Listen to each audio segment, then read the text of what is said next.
اس سے ان لوگوں کے اوپر بہت وزن پڑے گا اور یہ اس کو برداشت نہیں کر سکیں گے۔ جنرل دوکاس الپاگوت کو چپ کرواتے ہوئے وہاں سے خاموشی سے چلا جاتا ہے۔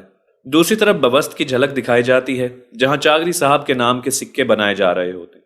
اس کے بعد مروا قبیلے کا منظر دکھایا جاتا ہے جہاں تغرل صاحب وہاں پر موجود تمام تر لوگوں سے خطاب کر رہے ہوتے ہیں اپنے سرداری خیمے میں بیٹھ کر۔ وہ کہتے ہیں کہ الپرسلان صاحب نے اپنا وعدہ پورا کیا، جیسا کہ انہوں نے کہا تھا کہ شاہوار خاتون کی تدفین سے پہلے وہ امیر بزان کا سر کاٹ دیں گے، اور انہوں نے ویسا ہی کیا۔ اور ہمیں فخر ہے کہ الپرسلان جیسے بہادر سپاہی اور بھتیجے ہمارے پاس موجود ہیں جنہوں نے اپنی بہن کا بدلہ لینے میں ذرا بھی دیر نہیں کی۔ الپرسلان صاحب کہتے ہیں کہ جیسے مجھے اپنی بہن کے جانے کا دکھ ہے وہ میں بھلا نہیں سکتا، لیکن اس کے ساتھ ساتھ جو خوشی مجھے امیر بزان کے سر کاٹنے میں آئی ہے اس کا میں آپ سے اظہار نہیں کر سکتا۔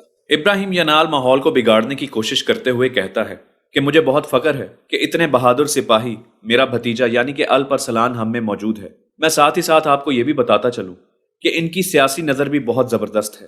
انہوں نے امیر بزان کا سر کاٹتے ہی وہاں پر چاغری صاحب کے خطبے کا اعلان کر دیا کہ وہاں پر حکومت چاغری صاحب کی ہوگی اور سکے بھی چاغری صاحب کے نام کے بنیں گے۔ یہ بات سنتے ہی تغرل صاحب کے چہرے کے تاثرات بدل جاتے ہیں۔ چاغری صاحب جواباً کہتے ہیں کہ فی الحال میری بیٹی شاہوار خاتون کی لاش یہیں پر موجود ہے، ہم نے اس کی تدفین نہیں کی، لہٰذا اس قسم کی سیاسی باتیں کرنے کا یہ وقت نہیں۔ جب اس چیز پر بات کرنی ہوگی تو تب کی جائے گی۔ ابھی شاہوار خاتون کی تدفین کے حوالے سے تیاری کی جائے۔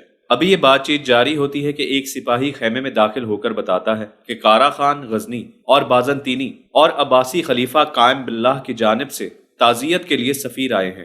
اس کے علاوہ آپ کے بچوں کاورد اور یاقوتی صاحبان کی جانب سے بھی پیغام پہنچا ہے۔ وہ کہتے ہیں کہ اگر ہم جنگی مہم پر نہ ہوتے تو ہم یہاں پر ضرور موجود ہوتے، کیونکہ وہ بھی شاہوار خاتون سے بہت محبت کرنے والے تھے، وہ بھی ان کی اولاد ان کے بچوں کی طرح تھی۔ تغرل صاحب کہتے ہیں کہ بے شک اس میں کوئی شک نہیں کہ کاورد اور یاقوتی دونوں ہی شاہوار خاتون سے بہت محبت کرتے تھے، اور اگر الپرسلان صاحب نے بدلہ نہ لیا ہوتا یعنی کہ امیر بزان کا سر نہ کاٹا ہوتا تو وہ اپنی جنگی مہم چھوڑ کر تمام تر سپاہیوں کے ساتھ امیر بزان پر حملہ کر دیتے۔ چاغری صاحب بھی اسی بات سے رضامندی ظاہر کرتے ہوئے کہتے ہیں کہ بالکل، اگر ایسا ہوتا کہ الپرسلان صاحب نے بدلہ نہ لیا ہوتا تو وہ یہاں پر آ کر امیر بزان سے شاہوار خاتون کا بدلہ لیتے۔ اس کے بعد چاغری صاحب اس سپاہی سے کہتے ہیں کہ جتنے بھی لوگ آئے ہیں ان تمام تر لوگوں کی مہمان نوازی اچھے طریقے سے کی جائے۔ اتنے میں دوسرا سپاہی اجازت لینے کے بعد بتاتا ہے کہ حسن تابع اور اقصیٰ خاتون قبیلے پہنچ چکے ہیں۔ یہ بات سن کر تمام تر لوگ حیران ہو جاتے ہیں کہ حسن صاحب تو بہت زخمی ہیں، اس کے باوجود انہوں نے یہ سفر کیوں کیا، اور وہ ساتھ یہ بھی بتاتا ہے کہ سفر کرنے کی وجہ سے ان کے زخم کھل چکے ہیں۔ الپرسلان صاحب یہ سننے کے بعد اپنے سرداروں سے اجازت لیتے ہیں اور حسن تابع کے پاس جانے لگتے ہیں۔ الپرسلان حسن تابع کے خیمے میں جانے لگتے ہیں کہ ان کی ملاقات اقصیٰ خاتون سے ہو جاتی ہے۔ وہ ناراض ہوتے ہوئے پوچھتے ہیں کہ آپ نے حسن تابع کو یہاں کیوں آنے دیا جبکہ آپ کو پتا ہے کہ ان کے زخم کتنے گہرے ہیں؟ اقصیٰ خاتون کہتی کہ میں مجبور تھی، میں نے بہت کوشش کی کہ وہ رک جائے، لیکن وہ بات سننے کو تیار ہی نہیں تھے۔ انہوں نے کہا کہ ہمارے قبیلے میں اتنی بڑی قیامت آن پڑی ہے اور میں یہاں پر بیٹھا رہ جاؤں، ایسا تو ہو نہیں سکتا۔ تو لہٰذا انہوں نے کہا کہ مجھے مروا قبیلے جانا ہے اور میں ان کو روک نہیں سکی، اور ساتھ ہی ساتھ ان کا یہ بھی کہنا تھا کہ کسی بھی صورت شاہوار خاتون کے جنازے میں شرکت کرنا میرے لیے بہت ضروری ہے۔ الپرسلان اندر جانے لگتے ہیں تو اقصیٰ خاتون انہیں روک دیتی ہے اور کہتی ہیں کہ اگر آپ اندر جائیں گے تو وہ اٹھ کر بیٹھنے کی کوشش کریں گے جس سے ان کے زخم مزید کھل سکتے ہیں۔ الپرسلان صاحب اقصیٰ خاتون کی بات سمجھ جاتے ہیں کہ میرا اندر جانا ابھی مناسب نہیں ہوگا۔ اقصیٰ خاتون الپرسلان صاحب سے کہتی ہیں کہ جو کچھ آپ پر گزری ہے، یعنی کہ شاہوار خاتون کو جس طریقے سے شہید کیا گیا ہے، یقیناً اس کو برداشت کرنا آسان نہیں، لہٰذا آپ میری تعزیت قبول فرمائیے، میں آپ کے اس دکھ میں برابر کی شریک ہوں۔ اللہ پاک آپ کو حوصلہ اور صبر عطا فرمائے۔ دوسری طرف واسکورا کان کا منظر دکھایا جاتا ہے جہاں گورنر کیکا منوس، دیوجن، جنرل دوکاس الپاگوت موجود ہوتے ہیں۔ گورنر کیکا منوس کہتا ہے کہ یہ بات بڑی عجیب ہے کہ ہمیں پتہ ہی نہیں کہ امیر بزان کو الپرسلان نے کب اور کیسے مار دیا، لیکن یہ بات بھی واضح ہے کہ امیر بزان کے مر جانے سے ہمیں کوئی فرق نہیں پڑتا۔ الپرسلان ایک بہادر شخص ہے، یہ تو میں جانتا ہوں، وہ پوری دنیا کو بھی شاید فتح کر سکتا ہے، لیکن جہاں تک بات واسکورا کان کی ہے تو وہ اسے کبھی فتح نہیں کر سکتا اور اس کا یہ منصوبہ کبھی بھی کامیاب نہیں ہو سکتا۔ دیوجن بات ٹوکتے ہوئے کہتا ہے کہ وہ پوری دنیا کے بجائے صرف واسکورا کان پر ترجیح دیتا ہے، یعنی کہ پوری دنیا کو چھوڑ کر وہ صرف واسکورا کان کو فتح کرنے کے پیچھے لگا ہے اور اس کا منصوبہ وہ بنا چکا ہے اور مجھے بتا بھی چکا ہے۔ گورنر غصے سے کہتا ہے کہ ایسے ہرگز نہیں ہو سکتا، اس کی اتنی جرت ہی نہیں ہے کہ وہ واسپورا کان کو فتح کر سکے۔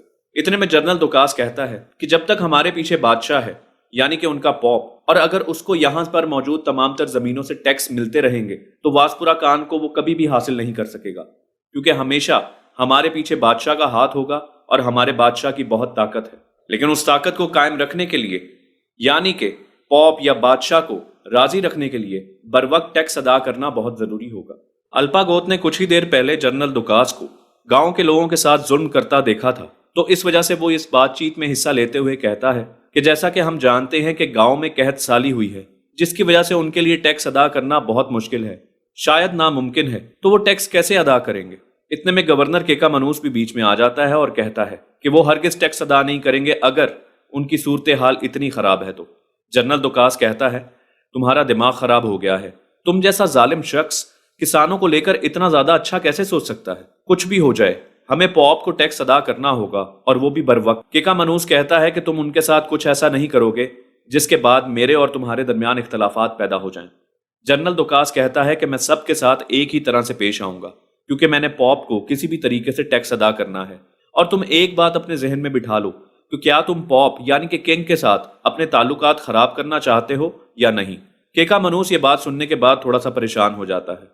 دوسری طرف مروا قبیلے میں نہایت افسوسناک منظر ہوتا ہے۔ شاہوار خاتون کا جنازہ رکھا گیا ہوتا ہے۔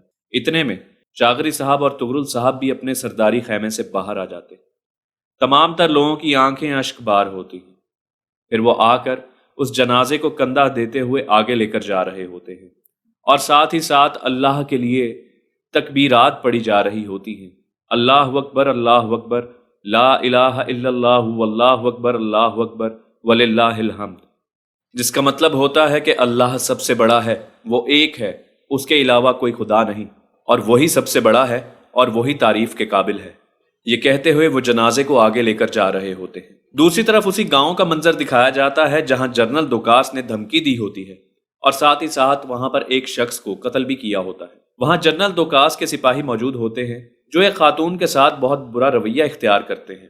اتنے میں ان کا ایک جوان پادری آتا ہے اور وہ ان کو روکنے کی کوشش کرتا ہے۔ وہاں پر موجود سپاہی اس پادری سے بھی بدتمیزی کرتے ہیں اور اس کی گردن پر چھرا رکھ دیتے ہیں۔ پھر وہ پادری اپنے مذہب کے مطابق ان سپاہیوں سے کہتا ہے کہ کیا تم عیسائی نہیں؟ کیا عیسائیت تمہیں یہ سکھاتی ہے؟ تمہیں بس یہ سوچنا چاہیے کہ تم لوگوں کی سلامتی اور حفاظت کے بارے میں کیسے کام کرو، اور اسی میں تمہاری بھلائی ہے۔ کہیں نہ کہیں ان سپاہیوں کو یہ بات سمجھ آ جاتی ہے اور وہ اس پادری کی گردن سے چھرا اٹھا لیتے ہیں۔ اتنے میں اس پادری کا دوسرا دوست آ کر اس کو کہتا ہے کہ آخر کب تک تم دوسروں کے معاملات میں ٹانگ اڑاتے جاؤ گے؟ وہ پادری کہتا ہے کہ میں کبھی بھی ظلم ہوتا نہیں دیکھ سکتا، لہٰذا جہاں جہاں ظلم ہوگا میں اس کے خلاف آواز اٹھاؤں گا۔ دوسری طرف مروا قبیلے کے سرداری خیمے کا منظر دکھایا جاتا ہے جہاں پر چاغری صاحب اور تغرل صاحب بھی موجود ہوتے ہیں۔ تغرل صاحب سرداری گدی پر بیٹھ کر بات چیت کر رہے ہوتے ہیں۔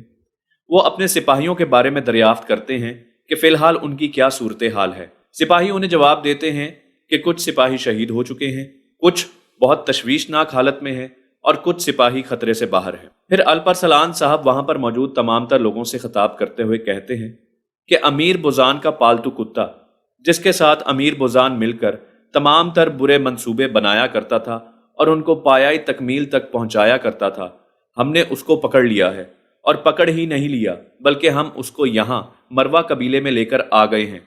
بہت جلد اس سے تحقیقات شروع کر دی جائیں گی تاکہ یہ پتہ چل سکے کہ اس کو خبریں پہنچانے والا کون تھا۔ چاغری صاحب بھی اس بات چیت کا حصہ ہوتے ہوئے کہتے ہیں کہ جلد از جلد اس سے تحقیقات کرنے کے بعد ہمیں معلوم ہو جائے گا کہ ہمارے قبیلے کے اندر کون غدار ہے، اور ہم اس کو بھی وہی سزا دیں گے جو امیر بوزان کو دی، یعنی کہ اس کا سر قلم کر دیا جائے گا۔